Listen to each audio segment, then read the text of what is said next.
So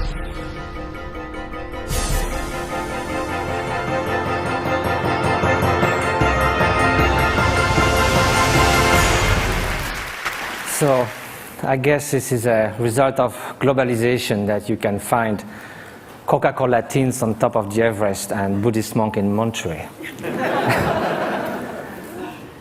And so I just came 2 days ago from the Himalayas to your kind invitation, so I would like to invite you also for a while to the Himalayas themselves.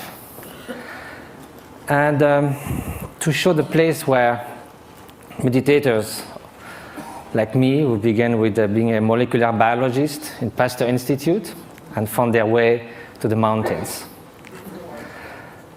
So these are a few images I was lucky to take and be there.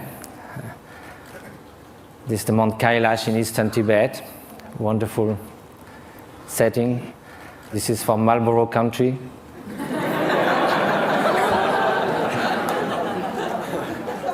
This is a turquoise lake, a meditator.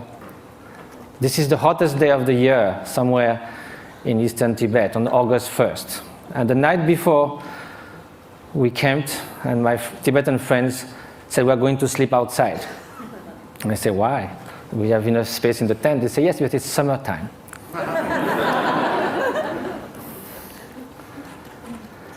So now we are going to speak of happiness. As a Frenchman, I must say that there are a lot of French intellectuals that think happiness is not at all interesting. I just wrote an essay on happiness, and there was a controversy, and someone wrote an article saying, don't impose on us the dirty work of happiness. We don't care about being happy. We need to live with passion. We like the ups and downs of life. We like our suffering because it's so good when it ceases for a while. This is what I see from the balcony of my hermitage in the Himalayas. It's about 2 meters by 3, and you are all welcome anytime. Now let's come to happiness, or well-being. And first of all, despite what the French intellectuals say, it seems that no one wakes up in the morning thinking, may I suffer the whole day. Which means that somehow, consciously or not, directly or indirectly, in the short and the long term, whatever we do, whatever we hope, whatever we dream, somehow is related to a deep, profound desire for well-being or happiness. As Pascal said, even the one who hangs himself somehow is looking for a cessation for suffering. He finds no other way. But then if you look in the literature, East and West, you can find incredible diversity of definition of happiness. Some people say it can only be lived in remembering the past, imagining the future, never in the present. Some people say happiness is right now, is the quality of the freshness of the present moment. And that led to Henri Bergson, the French philosopher, to say all the great thinkers of humanity have left happiness in the vague, so that they could define, each of them could define in their own terms. Well, that will be fine if it was just a secondary preoccupation in life. But now, if it is something that's going to determine the quality of every instant of our life, then we better know what it is, have some clearer idea. And probably the fact that we don't know that is why so often, although we seek happiness, it seems we turn our back to it. Although we want to avoid suffering, it seems we are running someone towards it. And that also comes from some kind of confusions. One of the most common ones is happiness and pleasure. But if we look at the characteristic of those two, pleasure is contingent upon time, upon its object, upon the place. It is something that changes of nature. Beautiful chocolate cake, first serving is delicious, second one, not so much, then we feel disgust. That's the nature of things. We get tired. I used to be a fan of Bach. I used to play it on the guitar. I can hear it 2, 3, 5 times. If I had to hear it 24 hours non-stop, it might be very tiring. If you are feeling very cold, you come near a fire, it's so wonderful. Then after some moments, you just go a little back and then it starts burning. It sort of uses itself as you experience it. And also again, it can also, it's something that it is not something that is radiating outside. Like you can feel intense pleasure and some others around you can be suffering a lot. Now, what then will be happiness? And happiness, of course, is such a vague word. So let's say well-being. And so I think the best definition, according to the Buddhist view, is that well-being is not just a mere pleasurable sensation. It is a deep sense of serenity and fulfillment.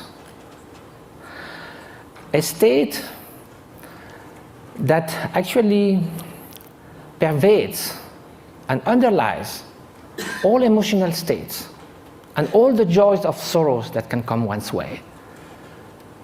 Well, that might be surprising.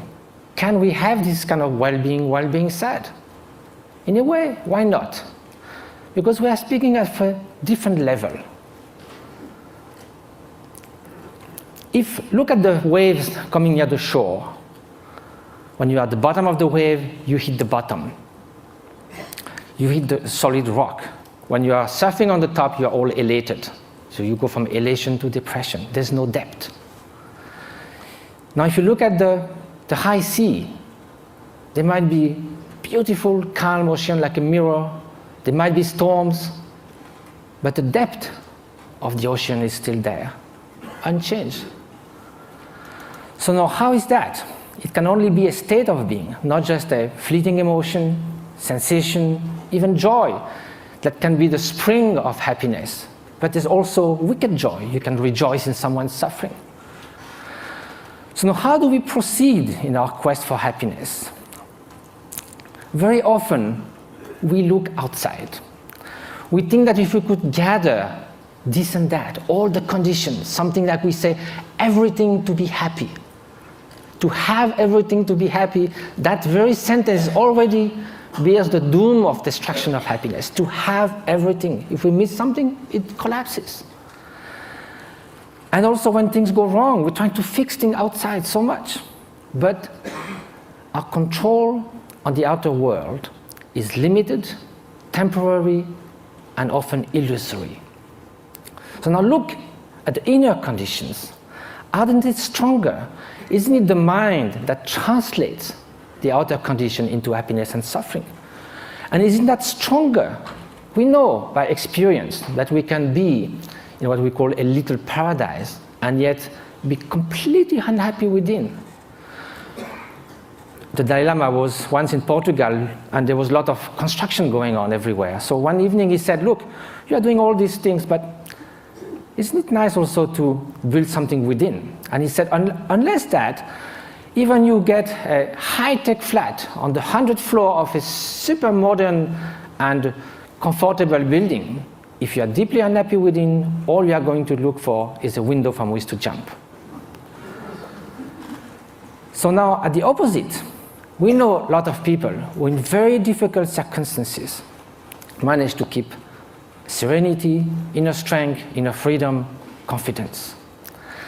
So now if the inner conditions are stronger, of course the outer conditions do influence.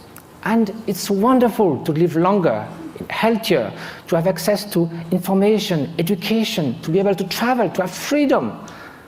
It's highly desirable. However, this is not enough. Those are just auxiliary help, conditions. The experience that translates everything is within the mind. So then when we ask oneself how to nurture the conditions for happiness, the inner conditions, and which are those which will undermine happiness. So then this needs to have some experience. We have to know from ourselves there are certain states of mind that are conducing to this flourishing, to this well-being, what the Greek call eudaimonia, flourishing. And there are some which are adverse to this well-being. And so if we look from our own experience, anger, hatred, jealousy, arrogance, obsessive desire, strong grasping, they don't leave us in such a good state after we have experienced it. And also they are detrimental to others' happiness. So we may consider that the more those are invading our mind, and like a chain reaction, the more we'll feel miserable, we'll feel tormented. At the opposite, everyone knows deep within that an act of selfish generosity, if from the distance, without anyone knowing anything about it, we could save a child's life, make someone happy. We don't need a recognition. We don't need any gratitude. Just the mere fact of doing that feels such a sense of adequation with our deep nature. And we would like to be like that all the time. So is that possible? To change our way of being, to transform one's mind? Are those negative emotions or destructive emotions inherent to the nature of mind? Is a change possible in our emotions, in our traits, in our moods? So for that we have to ask, what is the nature of mind? And if we look from the experiential point of view, there is a primary quality of consciousness. That is the mere fact to be cognitive, to be aware. Consciousness is like a mirror that allows all images to rise on it. You can have ugly faces, beautiful faces in the mirror.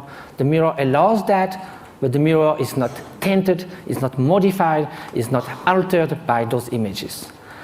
Likewise, behind every single thought, there is the bare consciousness, pure awareness.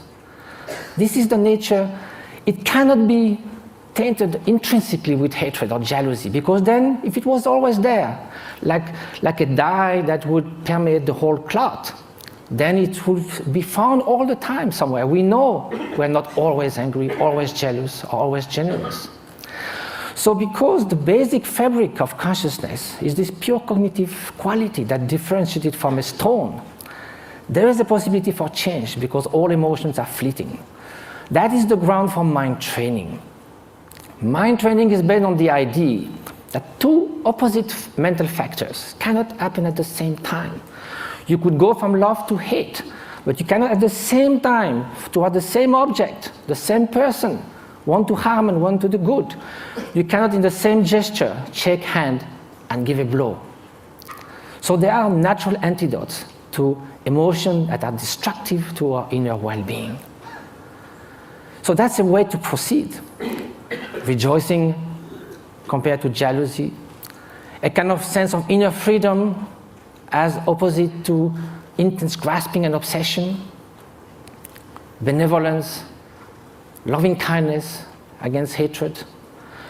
But of course, each emotion then would need a particular antidote.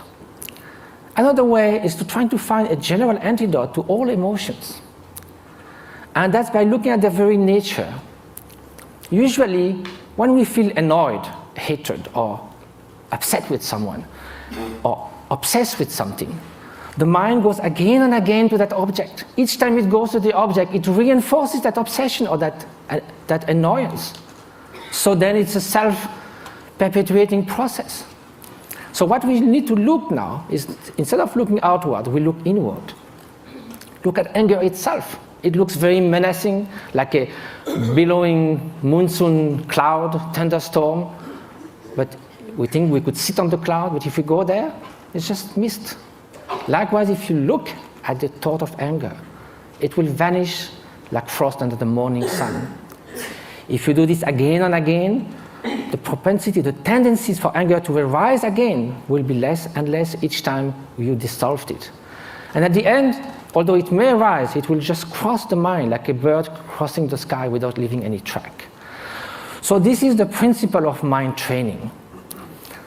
Now, it takes time, because it took time for all those faults in our mind, the tendencies to build up.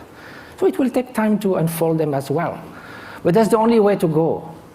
Mind transformation. That is the very meaning of meditation. It means familiarization with a new way of being, new way of perceiving things, which is more in adequation with reality, with interdependence, with the stream and continuous transformation which our being and our consciousness is. So the interface with cognitive science, since we need to come to that, and what was the subject of we have to deal in such a short time, with brain plasticity. Brain was thought to be more or less fixed. All the neuronal connection in numbers and quantities were thought till the last 20 years, thought to be more or less fixed when we reach the adult age. Now recently it has been found that it can change a lot.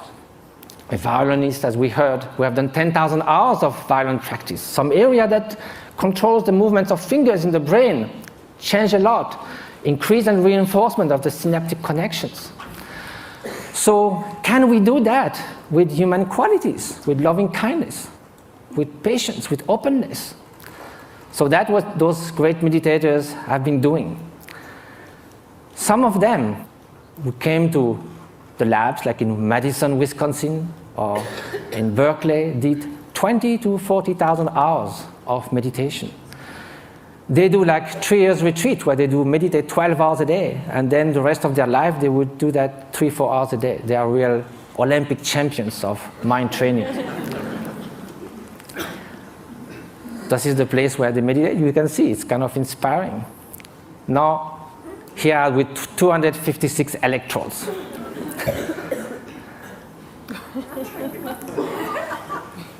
So what did they find? Of course, same thing, the scientific embargo.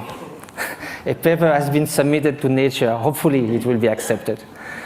It deals with the state of compassion, unconditional compassion. We ask meditators who have been doing that for years and years and years to put their mind in a state where there's nothing but loving kindness, total availability to sentient being.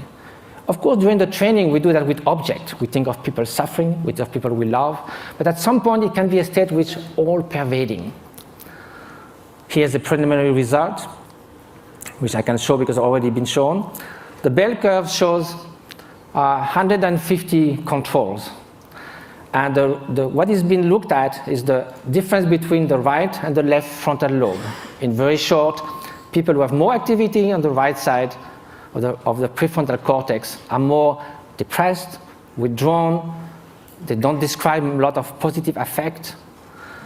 It's the opposite on the left side, more tendency to altruism, to happiness, to express, and curiosity, and so forth. So there's a basic line for people, and also it can be changed. If you see a comic movie, you go more to the left side. If you are happy about something, you go more to the left side. If you have a bout of depression, you'll go to the right side. Here, the minus 0.5 is a 4 standard deviation of a meditator who meditates on compassion. It's something that is totally out of the bell curve. So I have no time to go into all the different scientific results. Hopefully they will come. But they found that this is after 3.5 hours in a fMRI. It's like coming out of a space ship. Also, it has been shown in other labs, for instance, Paul Ekman's labs in Berkeley, that some meditators are able also to control the emotional response more than it could be taught. Like the startle experiments, for instance. If you sit a guy on a chair with all this kind of apparatus measuring your physiology, and there's kind of a bomb that goes off. It's a so instinctive response that in 20 years, they never saw anyone who would not jump. Some meditators, without trying to stop it, but simply by being completely open, thinking that bang is just going to be just a small event, like a shooting stars, they're able not to move at all. So the whole point of that is not sort of to make like a circus thing of showing exceptional beings who can jump or whatever. It's more to say that mind training matters. That this is not just a luxury, this is not a supplementary vitamin for the soul. This is something that's going to determine the quality of every instant of our life. We are ready to spend 50 years achieving education. We love to do jogging, fitness. We do all kinds of things to remain beautiful. Yet, we spend surprisingly little time taking care of what matters most, the way our mind functions, which again is the ultimate thing that determines the quality of our experience. Now, compassion should also be put in action. That's what we try to do in different places. Just this one example is worth a lot of work. This lady with bone TV left alone in a tent was going to die with her only daughter. 1 year later, how she is. Different schools and clinics we've been doing in Tibet. And just I leave you with the beauty of those looks that tells more about happiness than I could ever say. And jumping monks of Tibet, flying monks.